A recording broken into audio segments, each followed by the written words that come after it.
এদের জন্য বাজার থেকে এসে বোরকা খোলারও টাইম পাইনি। হ্যালো এভরিওয়ান, আসসালামু আলাইকুম। কেমন আছেন আপনারা? আশা রাখছি সবাই খুব খুব খুব ভালো আছেন। আলহামদুলিল্লাহ, আমিও ভালো আছি। তো আমার আর একটা নতুন ব্লগ দেখার জন্য আপনাদের সকলকে স্বাগতম জানাচ্ছি। তো বাজার থেকে আজকে মুরগির জন্য ফিড নিয়ে আসলাম। যেহেতু মুরগির ফিডটা সকালবেলায় শেষ হয়ে গিয়েছিলো, তো নিয়ে আসলাম। আর বোরকা খোলার আগেই কিন্তু ওদেরকে দেওয়ার জন্য ট্রাই করছি।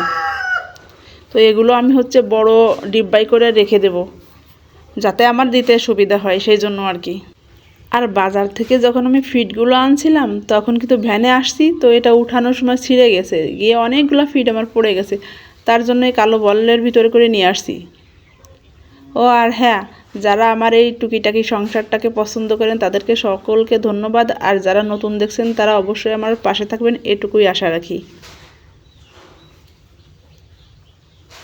তো ঘরের ভিতর বসে বসে কী করবো, এই জন্য হাঁস মুরগি পালি, যেহেতু গ্রামে থাকি। আর মাংসের অভাবও দূর হয়, ডিমের অভাবও দূর হয়, তাই না? তো এই যে এখন এটা আমি বড়টা ভরে নিব, তারপরে ছোট একটা ভরে নিব। এতে সার্ভ করতে আমার অনেকটাই সুবিধা হবে।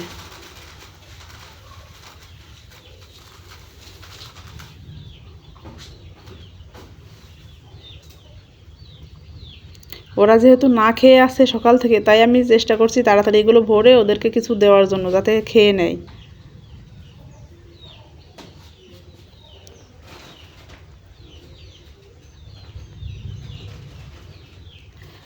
আসলে সংসার জীবন কিন্তু বড়ই বৈচিত্র্যময়, তাই না? আমি কিন্তু আগে কখনো ভাবতেই পারিনি যে আমি এগুলো কাজ করতে পারবো। আর এখন ঠিকই সব কিছুই পারতেছি। সব কিছু মানুষ অভ্যাস করলেই পারে আসলে।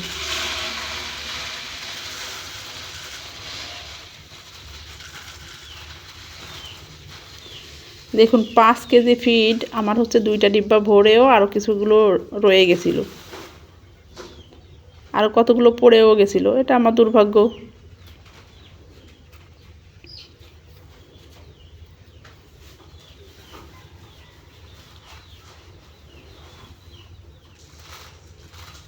আর জানলা দিয়ে কিন্তু খুব সুন্দর আলো আসতেছে, দেখেন। আমার ঘরে কিন্তু অনেক বড় বড় জানালা, আর এদিক দিয়ে সুন্দর আলো বাতাস আসে, একটুও মানে হয় না, খুব সুন্দর আর কি। আর দেখুন আমার এতগুলো আবার রয়েও গিয়েছে। এগুলো এখন আমি রেখে দিয়ে তারপরে ওদেরকে খেতে দিব।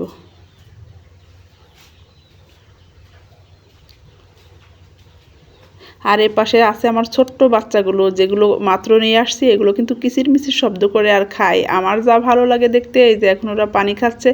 ও শান্তি! আমার মনে হয় কতক্ষণ পর পর আমি এখানে বসে থাকি, এদের খাওয়া দেখি।